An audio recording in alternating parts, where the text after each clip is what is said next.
دوست عزیز ما خواست که این حدیث را ما از بخاری براش پیدا بکنیم که کسی بود در خانه عمر که مرد بود، اما عمر به او لباس زنانه داده بود، و اون را در خانه خود نگه داشته بود. این در خود بخاری آمده، در خود کتاب بخاری موجوده. دوستان عزیز، این در کتاب اللباس بخاری هست، باب اخراج المتشبهین بالنساء من البیوت. کسی که خودش زن بسازه، مرد باشه خودش زن بسازه، او را انسان نباید نگه داشته باشه. این یک باب درست کرده بخاری. اما اونجا یک تهمتی به پیغمبر اکرم صلی الله علیه و آله و سلم بخاری زده به خاطر اینکه عیب را از عمر کم کنه، به خاطر اینکه عیب عمر را برداره. خب پیغمبر خدا صلی الله علیه و آله و سلم ما که میدونیم نور خدا هست، نور عظمت خداست، و این سیره ابوبکر و عمر، پیروان ابوبکر و عمر اینه که هر جا عیبی که در ابوبکر و عمر دیدن اون را میارن به پیغمبر خدا صلی الله علیه و آله و سلم نسبت میدن تا اینکه عیب بر ابوبکر و عمر گرفته نشه. حالا توضیح این قضیه را اول من حدیث براتون بخونم، بعد به توضیحش براتون نشون میدم. این کتاب صحیح البخاری، صحیح البخاری لأبي عبد الله محمد بن اسماعیل البخاری، طبعه جديدة مصححة وملونة، دار احياء التراث العربي، حقوق الطبع محفوظه، سال 2001 1422، دار احیاء التراث العربي. در اینجا کتاب اللباس صفحه 1066 باب 62 حدیث 5882، باب اخراج المتشبهین بالنساء من البیوت، بیرون کردن مردانی که خودشان لباس زنانه میپوشن.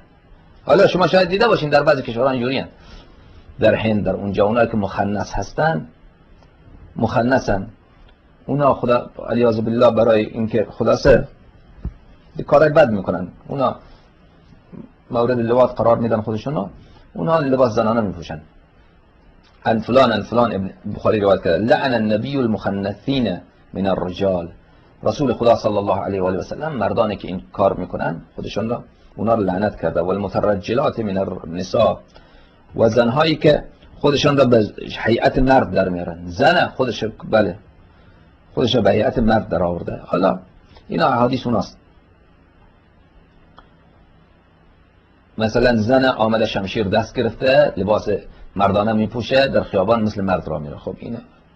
و قال اخرجوهم من بیوتکم، و رسول خدا صلی الله علیه و آله و سلم فرمود که اینها را از منزلتان بیرون بکنید اگر در منزل همچین کسی دارید. فاخرج النبی صلی الله علیه و آله و سلم فلانا، و رسول خدا صلی الله علیه و آله و سلم فلان را بیرون کرد، خودش بیرون کرد. این حدیث ظاهرش اینه که رسول خدا صلی الله علیه و آله و سلم در منزلش یک کسی مردی بود که منزل لباس زنانه میپوشید، اما این دروغه، تهمت به رسول خدا صلی الله علیه و آله و سلم. حالا وجه دیگه داره که من برم. و اخرج عمر فلانا، و عمر فلانی را از منزل خود بیرون کرد. پس اینجا ثابت میشه که در تمام مدینه عمر بوده که در منزلش یک مردی بوده که به او لباس زنانه پوشانیده بوده عمر، و این در منزل عمر زندگی میکرده. که با عمر چی کار میکرده خب واضح آشکاره. اما عمده اینه که به پیغمبر اکرم صلی الله علیه و آله و سلم را نسبت داده. دوستان عزیز، در روایت آنچه که آمده، تبرانی روایت کرده، دیگران روایت کرده که مردی بود در مدینه، مخنث بود، لباس زنانه میپوشید و آوازخوانی میکرد. عایشه این را خواسته بود در منزل خود، و در اونجا پیغمبر خدا صلی الله علیه و آله و سلم دید، او را بیرون کرد از اونجا. و لذا این کسی که در منزل عایشه بوده، در منزل پیغمبر بوده، این عایشه درون کرده بوده. اگر بخوایم وجهش رو پیدا بکنیم اینه. و الا اصلا خب پیغمبر خدا صلی الله علیه و آله و سلم کسی که فکرش هم بکنه که خدای نخواسته او در منزل خود یک مردی را نگه می‌داره که به او لباس زنانه میپوشونه، خب اصلا فکر کردنش هم حرام، گناه است، و مسلمان اصلا این فکر را نمیکنه. اون کسی که این فکر را میکنه کافره. و این سیره بخاری و مسلم اینه، هر جا که عیب ابوبکر و عمر او اول میان به پیغمبر خدا صلی الله علیه و آله و سلم میچسبونن تا بعد کسی بر ابوبکر و عمر عیب گرفته نتونه. خب ما میدونیم که پیغمبر خدا صلی الله علیه و آله و سلم از این مبرا هست، و این کفر بخاری آنچه که ثابت میشه و الزام خصم به ما الزموا به انفسهم هست و نمیتونن رد بکنن که در منزل عمر همچین کسی بوده، مردی بوده که به او لباس زنانه میپوشانیده، و این صریحه در همجنس بازی عمر بن خطاب. شنیدین برادر؟